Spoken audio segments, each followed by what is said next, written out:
Amados irmãos e irmãs, estamos dando início a mais um programa Escola Bíblica Dominical em Debate. Este é um programa de responsabilidade do Departamento de Ensino Bíblico e da Superintendência Geral da Escola Bíblica Dominical da Assembleia de Deus em Mossoró, no Rio Grande do Norte. Neste trimestre, que nós já estamos começando, hoje é a segunda lição, nós estamos estudando o Deus de toda provisão, esperança e sabedoria divina para a igreja em meio às crises. Vamos estudar no próximo domingo, na Escola Dominical, a lição de número 2, que tem por título A Provisão de Deus em Tempos Difíceis. O texto áureo se encontra em 1 João, capítulo 2, versículo 17, diz assim: E o mundo passa e as suas concupiscências, mas aquele que faz a vontade de Deus permanece para sempre. E a verdade prática, a Igreja de Jesus Cristo é o farol para um mundo em trevas e decaído. Muito bem, meu amado irmão, ouvinte, caro telespectador, telespectadora, o nosso programa está apenas começando. Queremos convidá-lo a permanecer conosco. Eu e o pastor Fábio já estamos aqui dispostos a começar o nosso debate, a nossa conversa. Continue conosco, voltaremos em seguida.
Amados telespectadores do programa Escola Bíblica Dominical em Debate, é um prazer e uma alegria mais uma vez estar aqui com vocês, depois de 2 programas ausentes, porque eu e o pastor José Roberto estávamos fazendo uma viagem para o campo missionário transcultural da nossa Igreja Assembleia de Deus em Mossoró, e agora já retornando, estamos a estudar a lição de número 2, que tem como título A Provisão de Deus em Tempos Difíceis.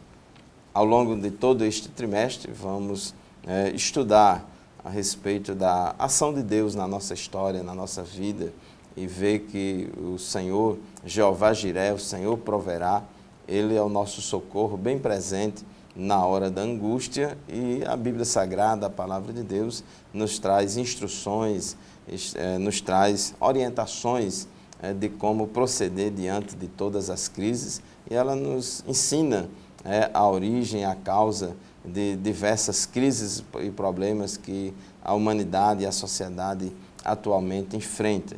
Devemos entender que vivemos em um mundo caído, em um mundo dominado pelo pecado, o mundo jaz no maligno, como diz a palavra de Deus, e nada que os homens façam vai ter perfeição.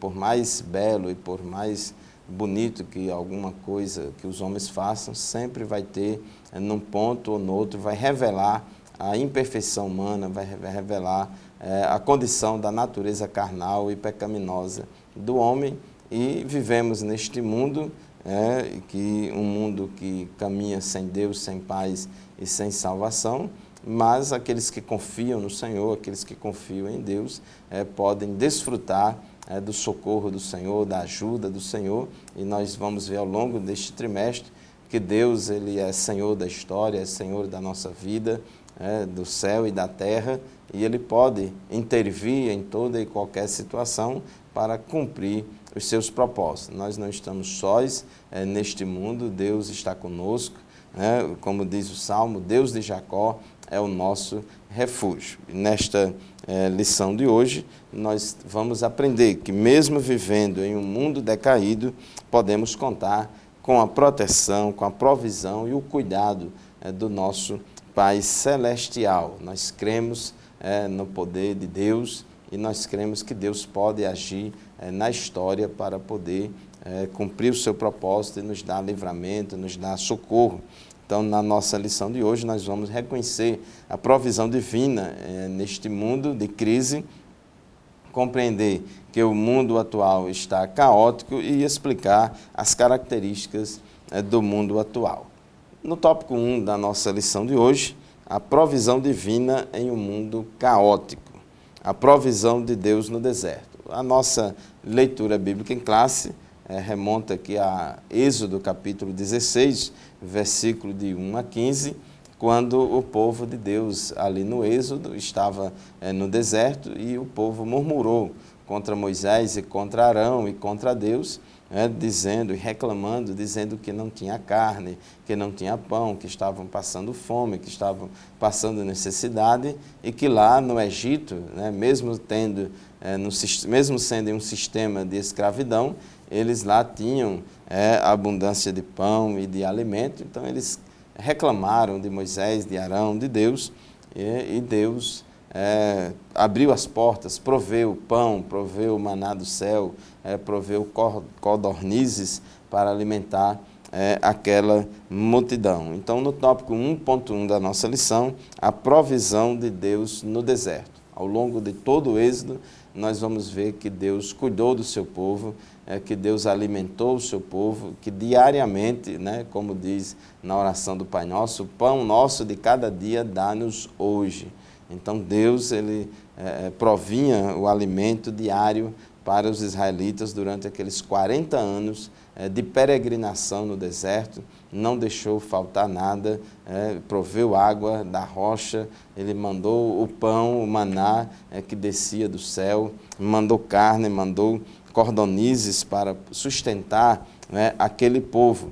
E assim, Deus demonstrou a sua provisão, a sua graça em atender e em suprir as necessidades do seu povo, porém, o seu povo muito ansioso, muito murmurador, e reclamavam muito de Deus, achando que a vida lá no Egito era melhor. Então, pastor José Roberto, muitas vezes Deus provém a nossa necessidade no tempo e na medida da vontade dEle, e às vezes a gente quer que seja num tempo diferente ou numa medida diferente, mas Deus é quem sabe o que é melhor para nós e em que época devemos confiar na provisão de Deus. É isso mesmo, pastor Fábio. E aqui nós temos um exemplo, no primeiro livro de Reis, capítulo 17, a história do profeta Elias. É uma história muito conhecida de todos aqueles que são afeitos às narrativas bíblicas.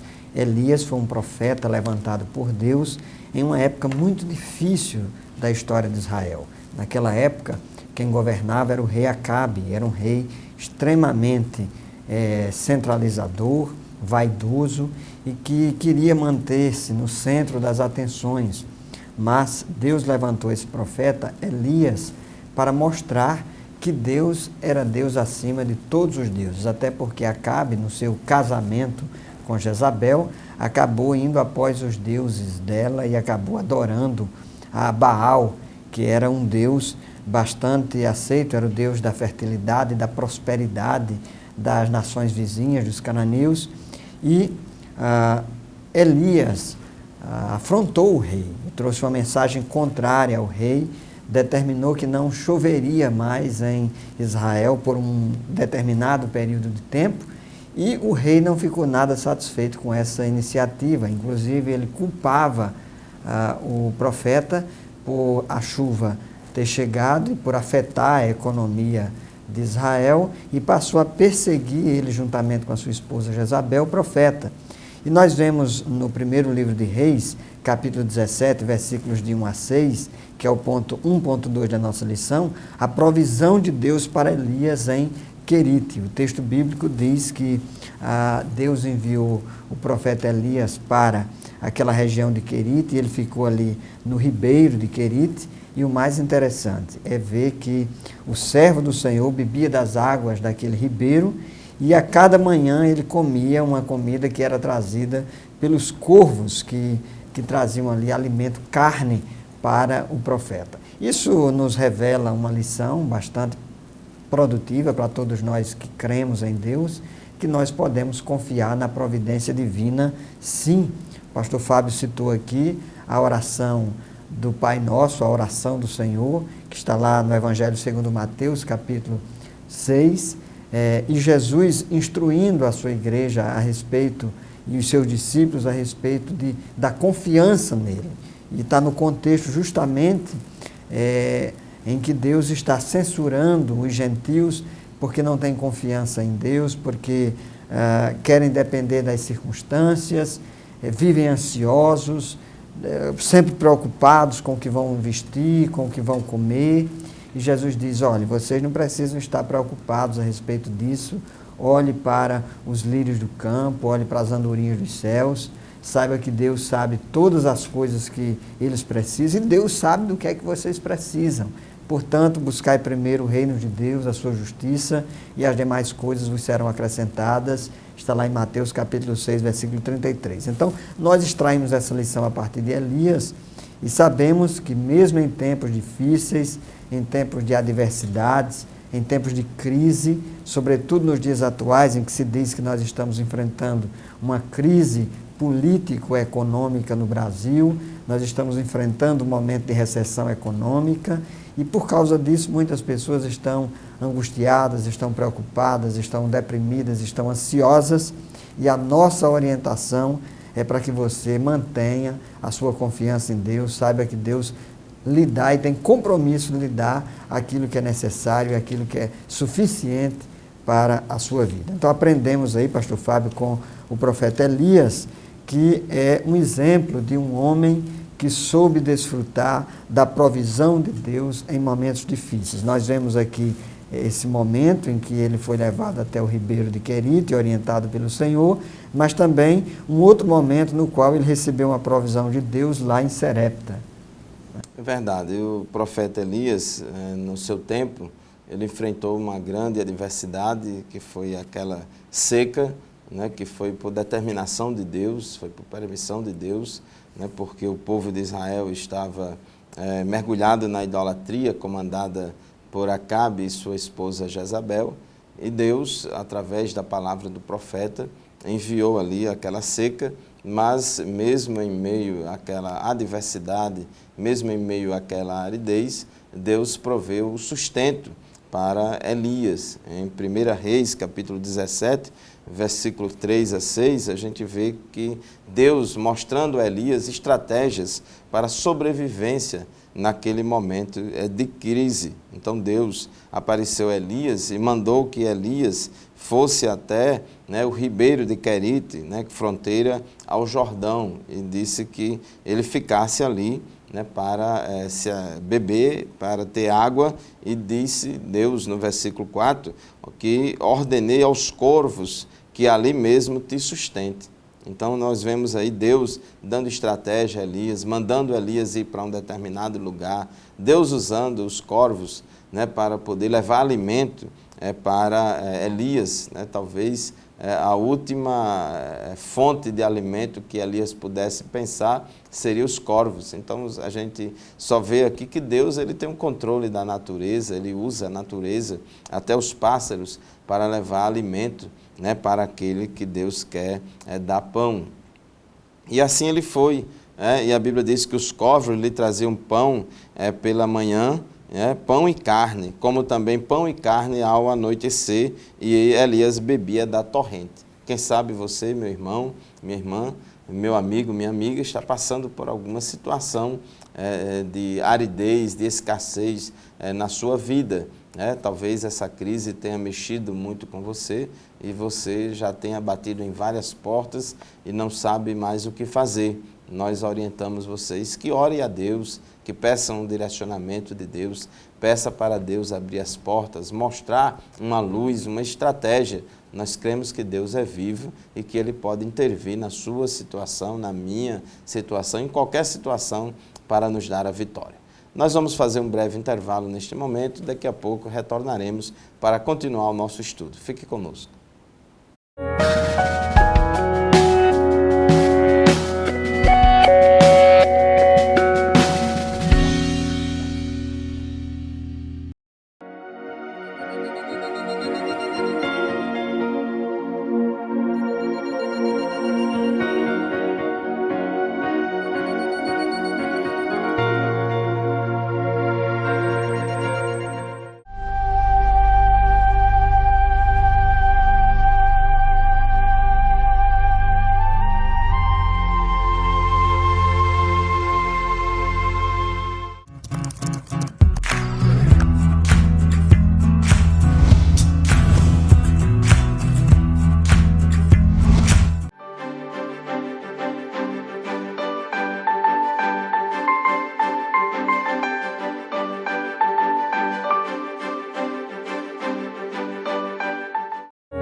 Muito bem, estamos de volta ao programa Escola Bíblica Dominical em Debate. Hoje nós estamos estudando a lição de número 2, a provisão de Deus em tempos difíceis. O apóstolo Paulo falou a respeito de tempos difíceis, dos últimos dias que a igreja passaria aqui na terra. E nós vamos abordar agora o ponto 1.3 da nossa lição, que tem por título a provisão de Deus para Elias em Serepta.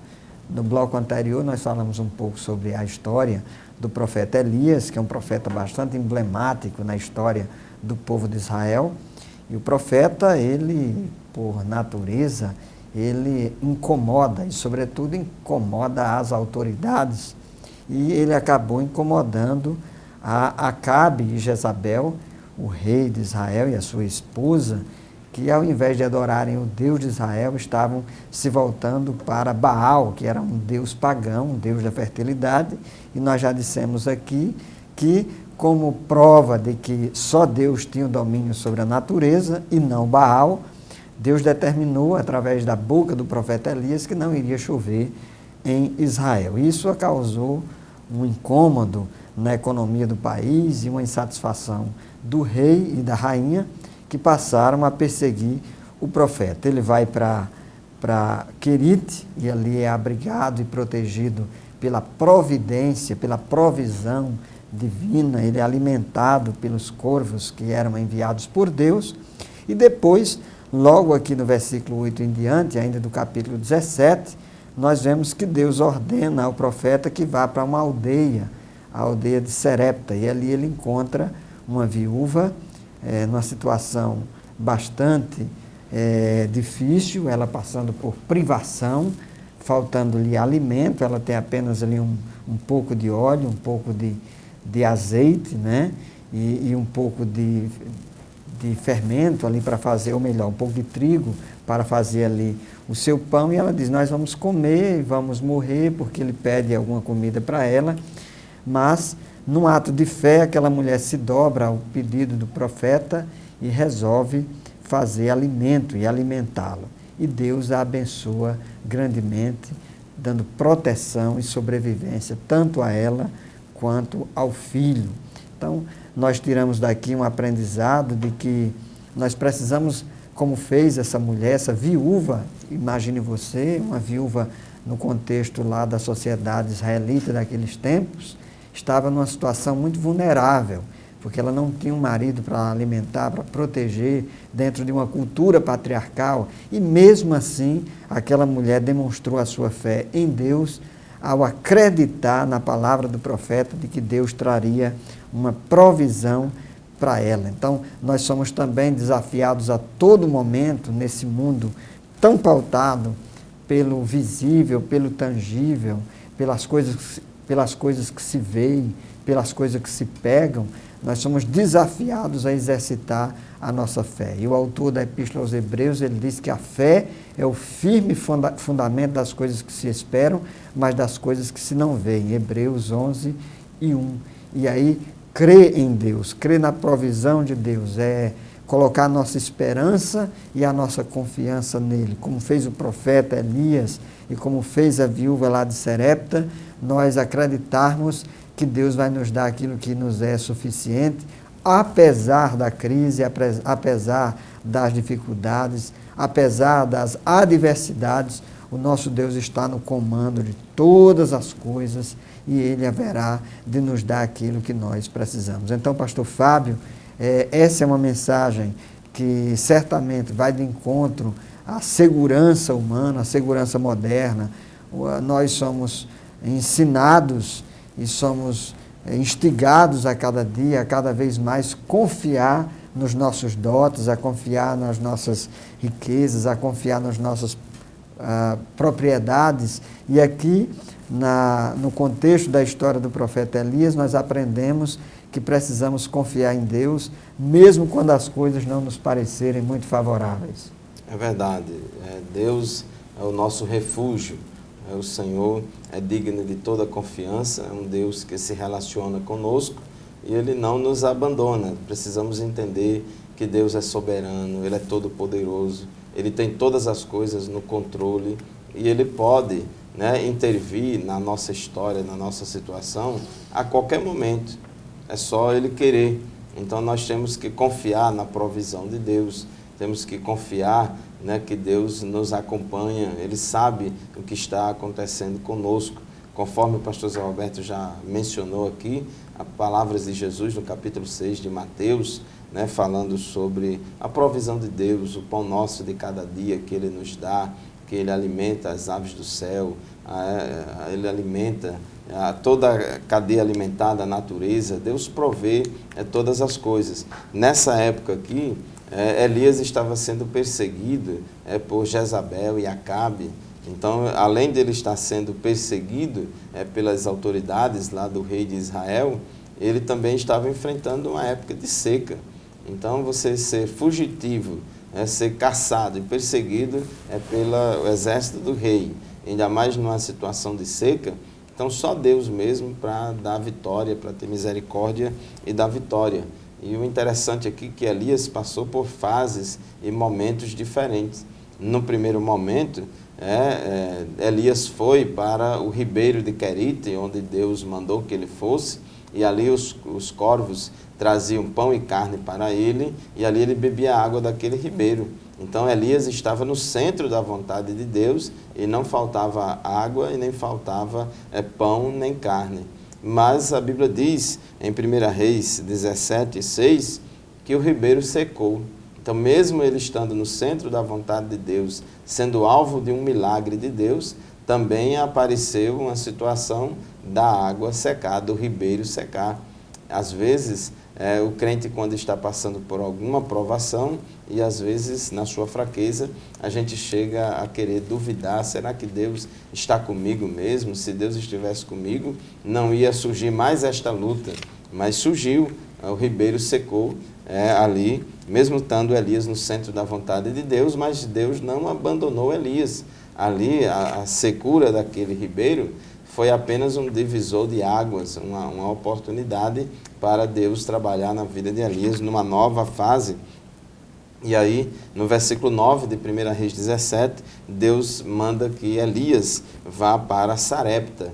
Sarepta era uma cidade que já ficava fora da fronteira de Israel, lá na Fenícia, que ficava no norte de Israel, onde hoje atualmente é o Líbano, que é justamente a terra natal da rainha Jezabel, a rainha que estava perseguindo ele. Então Deus mandou que Elias, né, fosse para lá, e Deus disse a Elias, né, e demora-te ali, onde ordenei a uma mulher viúva que te dê comida. Então observe aí que Deus, como ele trabalha. Ele mandou que Elias fosse para essa região, saísse fora do seu país e ia usar uma estrangeira, uma mulher lá de Sarepta, na Fenícia, das regiões de Tiro e Sidom, para poder alimentar Elias. E o interessante que a gente observa aqui, como Deus ele toca no coração das pessoas, como Deus usa as pessoas para socorrer outras, para abençoar outras. Quantos irmãos e quantas irmãs já deram testemunho, já tiveram experiências de que Deus usou pessoas da igreja, fora da igreja, grandes e pequenos, como diz na linguagem, para nos ajudar, para nos abençoar, para abrir uma porta. E aqui o interessante é que Deus não usou uma grande autoridade, uma pessoa rica lá da região de Sarepta, mas usou uma viúva. Justamente uma viúva que não tinha muita provisão financeira, não tinha muito alimento. A viuvez naquela época é muito pior do que hoje. Hoje ainda tem uma pensão do INSS, alguma coisa assim, algum direito social, mas naquela época não tinha nada disso. E aquela viúva estava numa situação de vulnerabilidade também econômica, financeira, e Deus manda para lá o profeta e fala à viúva para que a viúva, toca no coração da viúva, para a viúva de Sarepta alimentar a Elias. Então, Elias cumpre esta ordem de Deus e vai, porque nós temos que ter fé, e obedecer à ordem do Senhor, ao direcionamento de Deus. Às vezes, analisando do ponto de vista humano, Elias não iria, mas Senhor, como é que uma viúva não tem nem para ela, como é que vai ter para mim também? Se lá não tem nem para ela. Então, é uma situação meio complicada, mas o crente ele tem que crer, ele tem que ter fé, ele tem que confiar no Senhor. E pode ter certeza, meu irmão, minha irmã, muitas vezes quando a gente está passando uma aflição, uma necessidade e precisa de uma ajuda, muitas vezes quem mais se dispõe a ajudar são aqueles que menos têm, são aqueles que são menos providos de recursos. Então nós não podemos ignorar isso. Às vezes tem gente que só fica esperando o socorro de gente que tem condição, de gente rica e tal, mas Deus usa pessoas humildes para nos ajudar, para nos abençoar. E foi o que aconteceu com o profeta Elias, usando aquela viúva. E Elias foi para lá, e Elias pede que a viúva alimente ele, e a viúva diz, olha, eu não tenho aqui nada, só tenho um punhado de farinha na panela e um pouco de azeite numa botija, e vou aqui apanhar alguns cavacos e vou preparar esse resto de comida para comer eu e meu filho, e a gente vai comer e depois morrer, porque não tem mais nada.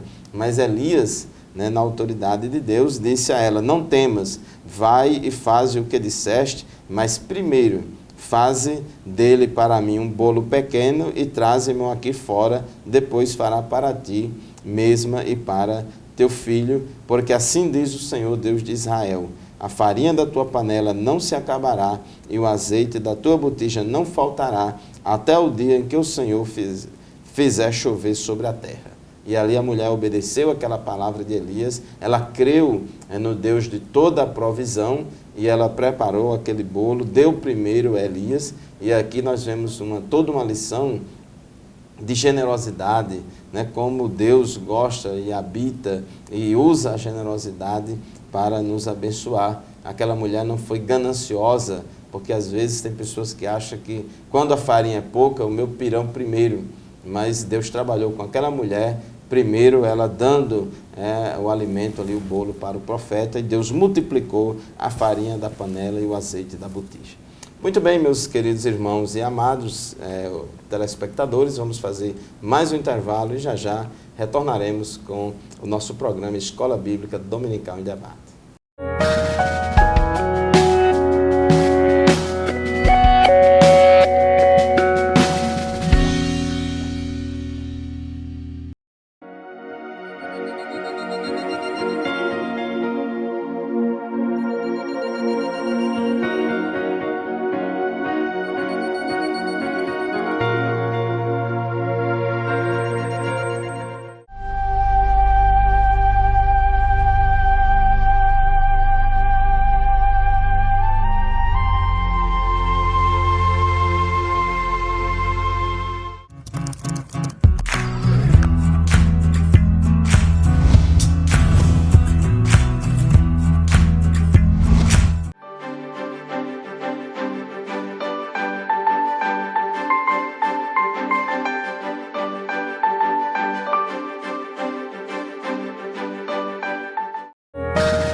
Caros telespectadores do programa Escola Bíblica Dominical em Debate, estamos de volta para mais um bloco do nosso programa. Agora nós vamos estudar o tópico 2 da nossa lição, que tem como título Um Mundo Caótico. E aqui no tópico 2.1, nós temos aqui o mundo jaz no maligno. Pastor José Roberto, conforme 1 João capítulo 5, versículo 19, a Bíblia diz que sabemos que somos de Deus e que o mundo inteiro está no maligno. Outras traduções dizem o mundo inteiro jaz no maligno. E aí a pergunta que faço a você agora, que com certeza nossos telespectadores também gostariam de fazer, é: quem está no comando do mundo? É o diabo ou Deus? Quem é que manda? Muito boa pergunta e me dá a oportunidade de trazer alguns esclarecimentos. Primeiramente, é importante saber o que é que a Bíblia quer dizer com mundo, porque a palavra mundo, pastor Fábio, ela é uma palavra que tem vários sentidos no contexto bíblico e no contexto contemporâneo. A palavra grega cosmos, a palavra cosmos na Bíblia pode significar o mundo físico, né? Pode significar o ambiente no qual as pessoas vivem, e é nesse sentido que Jesus diz lá em João capítulo 17, rogo ao Pai que não os tire do mundo, mas que os livre do mal. Então Jesus está falando ali no mundo físico. Existe o mundo no sentido de humanidade, de pessoas que habitam na terra. João capítulo 3, versículo 16, diz que Deus amou o mundo, e esse mundo que Deus amou é a humanidade. Por outro lado, nós temos alguns versículos bíblicos que têm uma visão negativa do mundo. E aí, esse mundo, que é a mesma palavra cosmos no grego, esse mundo no sentido negativo, é o sistema anti-Deus, é um sistema diabólico, é um sistema satânico, é um sistema regido pelos principados e as potestades do ar, é o sistema governado por Satanás, que o próprio Jesus diz lá em João 10:10, que ele veio para roubar, matar, destruir.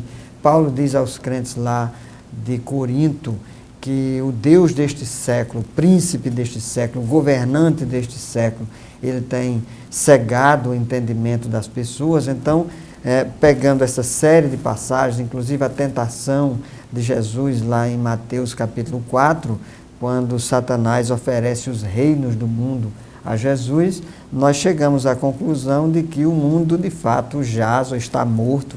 Isso é o significado do verbo jazer, ou o mundo está no maligno. Então, esse sistema anti-Deus é um sistema que ele é governado por Satanás. Então, o Satanás está por detrás de muitas tragédias, da corrupção, da maldade, da destruição do ser humano, de todas essas desgraças que a gente acompanha aí pela TV, pelos jornais. Quem está orquestrando e controlando tudo isso é Satanás. Evidentemente, as pessoas são responsáveis, nós não queremos aqui de forma alguma eximir as pessoas da responsabilidade. Se elas agem, é porque elas se deixam controlar pelo império das trevas, pelo poder das trevas.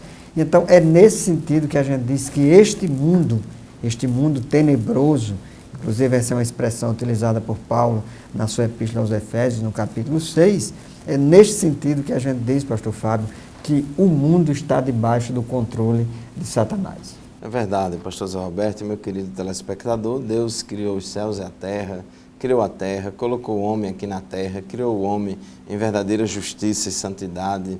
e deu ao homem autoridade para governar a terra, para se organizar, para cultivar a terra, para administrar a sua casa, que é o planeta Terra. Porém, infelizmente, o homem caiu no pecado, e com a entrada do pecado no mundo, com a entrada do pecado no coração do homem, o homem cada vez mais se distanciou de Deus e tem se distanciado do seu Criador. E o diabo, realmente, como diz a Bíblia, é o Deus deste século, porque os homens longe de Deus, os homens caídos no pecado, afastados de Deus, têm rejeitado ao Criador, né? Têm rejeitado ao Criador, e na sua rebelião contra Deus, na sua vida de pecado, na sua rebelião contra o Criador, tem dado lugar ao inimigo. Então, o homem, ele tem um livre-arbítrio, ele é responsável por suas decisões, pelos seus atos, porém, não podemos negar o que a Bíblia claramente revela, que as coisas aqui do mundo material, elas sofrem influência do mundo espiritual. Há o mundo espiritual, existe no mundo espiritual anjos de Deus, existe no mundo espiritual anjos maus, que são os demônios, e esses demônios, eles vivem a influenciar muita gente, a inspirar muita gente a ter ideias malucas, contrárias à palavra de Deus, a praticar atos cada vez mais terríveis, e de forma que a Bíblia diz que o mundo jaz no maligno. Esse mundo aqui terrível, que a Bíblia diz que a gente tem que se afastar dele, que a gente não pode ser inimigo dele, senão se constitui inimigo de Deus, todo esse sistema humano, rebelde contra Deus, que é inspirado também por Satanás, né, pelo maligno.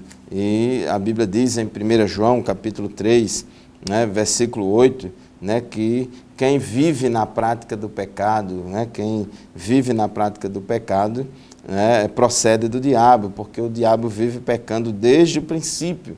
Então, veja aí a influência maligna, satânica, né, num estilo de vida pecaminoso, como um modo e um estilo, um modo de viver. Mas a Bíblia diz, na parte B do versículo 8, para isto se manifestou o Filho de Deus, para desfazer as obras do diabo. Somente através do conhecimento de Cristo como Senhor e Salvador da nossa vida, nós podemos romper com este mundo mau, nós podemos nos desligar desse sistema pecaminoso que opera no mundo e está levando os homens para longe de Deus e para o inferno. Então, o Evangelho de Jesus Cristo é poder de Deus e salvação para todo aquele que crê. No tópico 2.2 da nossa lição, o mundo globalizado. A globalização, uma espécie de mercado financeiro mundial criado a partir da união dos mercados de diferentes países e da quebra das fronteiras entre esses mercados. A ideia é fomentar e facilitar o comércio entre as nações e, com isso, também a quebra das barreiras alfandegárias de fronteiras também aumenta a mistura e a propagação não somente do comércio, mas também das culturas e de tantas outras coisas, que muitas coisas boas podem ter origem, né?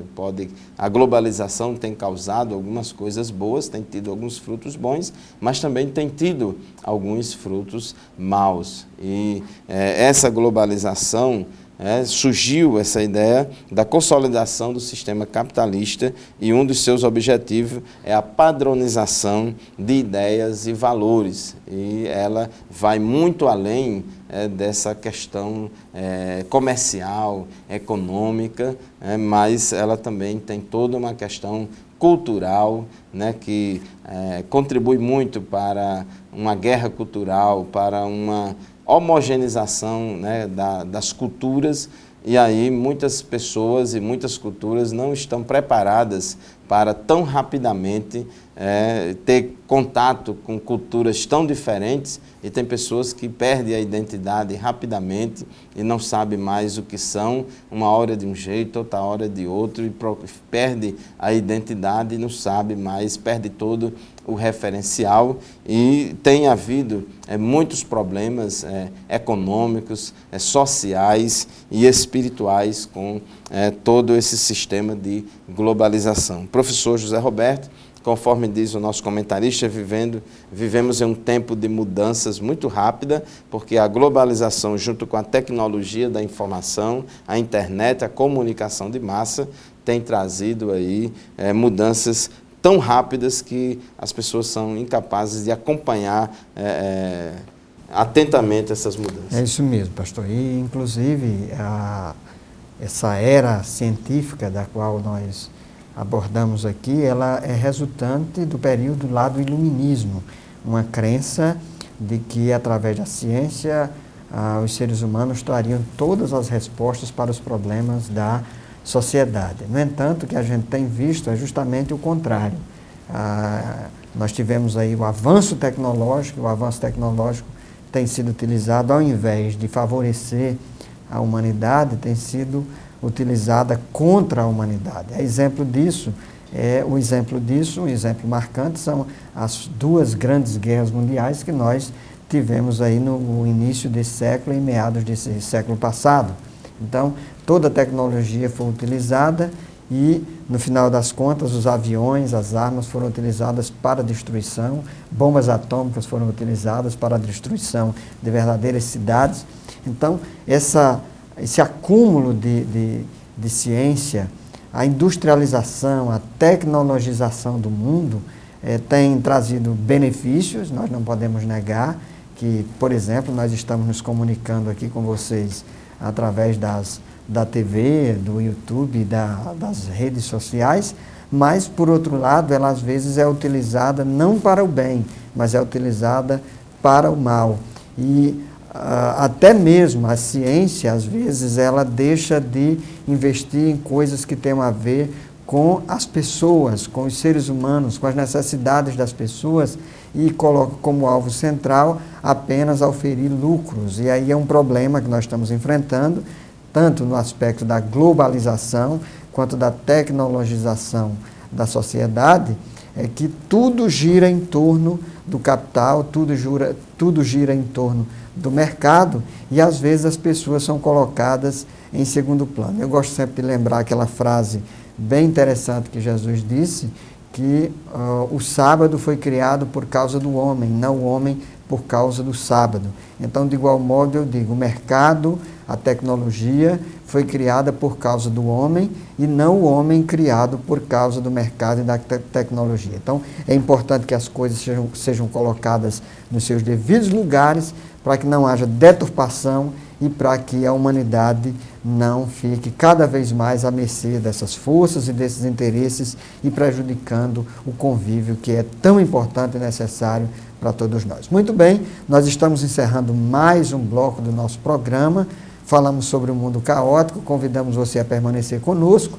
No bloco seguinte, iremos tratar a respeito das características do mundo atual. Permaneça conosco.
Muito bem, estamos de volta ao programa Escola Bíblica Dominical em Debate. Nós estamos aqui num programa bastante interessante, antenado com o contexto social contemporâneo, falando sobre a provisão de Deus em tempos difíceis.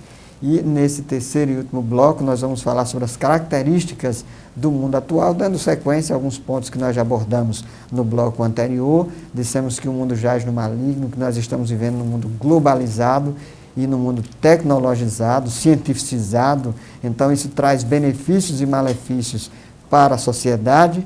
E em relação às características do mundo atual, nós destacamos que nós estamos vivendo aí uma sociedade centrada no homem. Esse é o 3.1.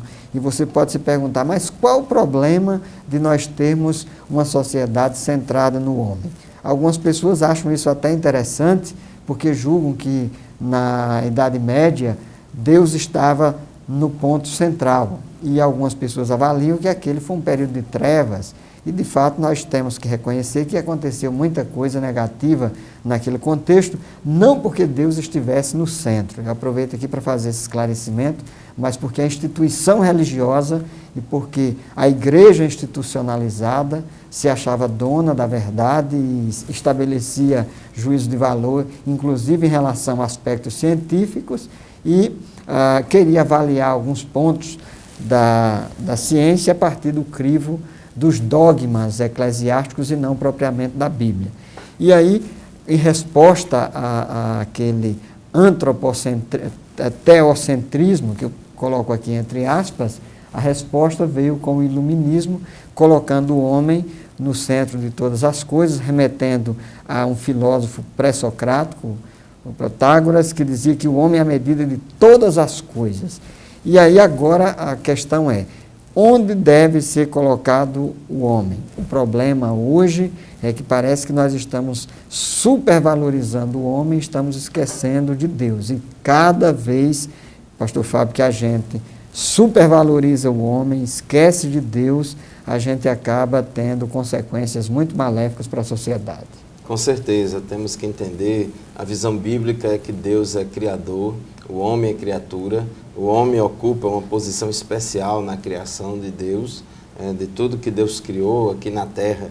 O homem é considerado a coroa da criação de Deus, foi criado à imagem e semelhança de Deus, o homem tem o seu valor, Deus delegou ao homem essa capacidade de administrar a terra, delegou a ele muitas responsabilidades e privilégios, mas o homem não é criador, ele é criatura e há uma distância muito grande entre Deus e o homem, em termos de perfeição, de caráter. Embora o homem seja criado à imagem e semelhança de Deus, ele é criatura, não é criador. Então essa visão antropocêntrica, humanista, que coloca o homem no centro de tudo, ela é muito equivocada e tem trazido muitos problemas para a humanidade. Numa revolta da humanidade contra a instituição religiosa dominante da época da Idade Média, foi para outro extremo e aí caiu numa situação de secularismo e de relativismo. E hoje em dia, conforme o tópico 3.2 da nossa lição, vivemos numa sociedade relativista. O relativismo é uma concepção filosófica, é uma ideia que a pessoa acredita que não existe verdade absoluta, que não existe uma lei maior, uma verdade maior que está acima de tudo. Nega a existência de um padrão moral, de um padrão ético superior a tudo. Na verdade, as pessoas hoje, elas creem que existem muitas verdades, que cada um faz a sua verdade, a noção do que é certo e do que é errado, isso é muito variável, varia com a circunstância, varia com o momento, varia com a oportunidade, quem dá mais, quem dá menos. Por isso que os homens, eles, como diz a Bíblia, eles traem-se facilmente, quebram, são infiéis nos contratos, eles traiciam uns aos outros, porque as verdades deles mudam de acordo com as conveniências. E cada um está relativizando as coisas, até mesmo a espiritualidade, a fé. E alguns, né, ficam inventando Deus. Os homens, ao longo da história da humanidade, têm inventado muitos deuses, e hoje em dia muitos que se dizem cristãos estão relativizando também a fé, relativizando a Bíblia, relativizando muitas coisas, e tem muitos Jesuses, me permita fazer essa colocação, tem muitos Jesus por aí, Jesus diferente, Jesus para todo gosto, parece um verdadeiro self-service de Jesus e de Evangelho, porque muitas pessoas e muitas religiões estão idealizando um Jesus, um Deus, um Evangelho diferente, que é diferente da Bíblia. O único Evangelho verdadeiro é o da Bíblia, o único Jesus verdadeiro é o da Bíblia. Então, nem todo mundo que está falando de Jesus, nem todo mundo que está falando aí numa igreja, isso não significa que realmente está falando do Jesus verdadeiro ou faz parte da igreja verdadeira, porque estão relativizando a fé de acordo com as circunstâncias. A Bíblia diz que o mundo passa e as suas concupiscências, mas aquele que faz a vontade de Deus permanece para sempre. A Bíblia diz que a palavra de Deus é a verdade. Jesus orando ao Pai na oração sacerdotal, no capítulo 17 de João, ele dizia ao Pai: Pai, santifica-os na verdade, a tua palavra é a verdade. Jesus disse que a Bíblia é a palavra de Deus. Jesus disse que a Bíblia é a verdade. Não é uma verdade, não é uma dentre muitas verdades, mas é a verdade. O próprio Cristo também é a verdade. Ele disse: eu sou o caminho, a verdade e a vida. Ninguém vem ao Pai senão por mim. Então nós, como cristãos, nós não podemos seguir esse caminho relativista de que cada um cria uma igreja, um Deus, um evangelho, a moda da casa, e aí por isso que tem havido essa Babel religiosa, uma confusão religiosa muito grande. Então, pastor José Roberto, só a Bíblia Sagrada, a palavra de Deus, interpretada corretamente, ela é a verdade absoluta, e o principal antídoto contra este relativismo religioso, moral, que existe hoje na sociedade. É verdade. E na medida que a pessoa se afasta ou se distancia de Deus e da sua palavra, nós temos como resultado uma sociedade secularizada. É o ponto 3.3 da nossa lição. A palavra secularização vem da palavra século, que tem a ver com o mundo, com o tempo.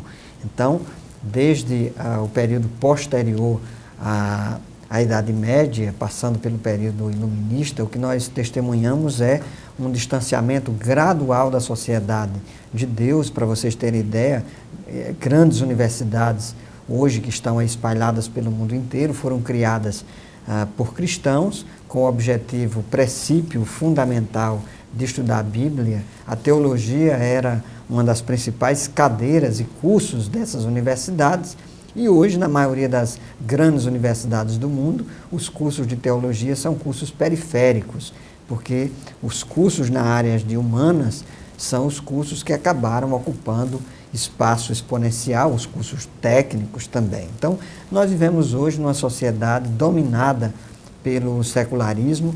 O Nietzsche, que foi um filósofo muito famoso, ele ficou conhecido pela sua declaração de que Deus estava morto.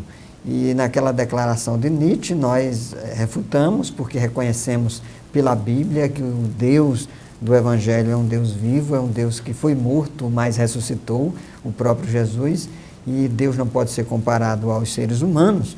Mas nós reconhecemos também que a presença de Deus, a consciência de Deus em alguns contextos está cada vez mais diminuída. Nós temos, por exemplo, a experiência de conhecer alguns países da Europa e perceber que lá o secularismo já está disseminado na sociedade, de tal modo que as pessoas vivem como se Deus de fato não existisse e não têm qualquer interesse pelas coisas divinas e pelas verdades espirituais. Então, é importante que nós estejamos atentos a esse fato, porque isso tem trazido implicações para a sociedade. Quanto mais as pessoas se distanciam de Deus, menos sensíveis elas se tornam ao valor do outro, às vezes deixam de atentar para a dignidade humana, deixam de perceber no outro alguém digno de valor, porque numa sociedade secularizada o ser humano ele é objetificado, ele é coisificado, ele é colocado em segundo plano. Então é importante, nós queremos ressaltar aqui a importância de nós despertarmos para Deus, para as verdades espirituais, para o valor que Deus dá ao ser humano. E eu destaco sempre que o maior exemplo desse valor que Deus dá ao ser humano é que o próprio Deus se fez carne, o próprio Deus se fez gente, o próprio Deus veio habitar no meio de nós através de Jesus Cristo. Então é uma prova de que Deus é pelos seres humanos e que, sendo Deus pelos seres humanos, nós devemos agir de igual modo, agir pela humanidade, defendendo os direitos e valorizando e dando a dignidade que Deus dá a todo ser humano. Por outro lado, não podemos ter um tratamento religioso distanciado de Deus e colocar Deus no seu devido local, reconhecendo que Ele é soberano e que Ele é Senhor sobre tudo e sobre todos. Bem, aqui daria para a gente discorrer muita coisa, pastor Fábio, sobre esses assuntos, são temas importantes, de certo modo ligados às cosmovisões, à filosofia, antropocentrismo, relativismo, secularismo, mas nós temos que parar por aqui, né? O debate vai continuar aí mais adiante na escola dominical. É verdade, mesmo vivendo em um mundo em crise, né, devemos contar com a provisão de Deus. Vivemos neste mundo, mas nós não podemos concordar, né, com a sua maneira de pensar. A Bíblia diz em Romanos 12:2, e não vos conformeis com este mundo, mas transformai-vos pela renovação do vosso entendimento. Temos que priorizar e manter sempre o fundamento do Evangelho que recebemos e confiar que Deus é vivo e que Ele é poderoso e pode nos ajudar, nos abençoar, intervir na nossa história para nos ajudar em tempos de crise. Muito bem, confie em Deus, mesmo nos momentos difíceis. Fiquem todos na paz do Senhor e até o próximo programa, se Ele mesmo permitir. A paz do Senhor e até o próximo programa, se Deus quiser. Amém. Amém. Paz do Senhor. Paz do Senhor.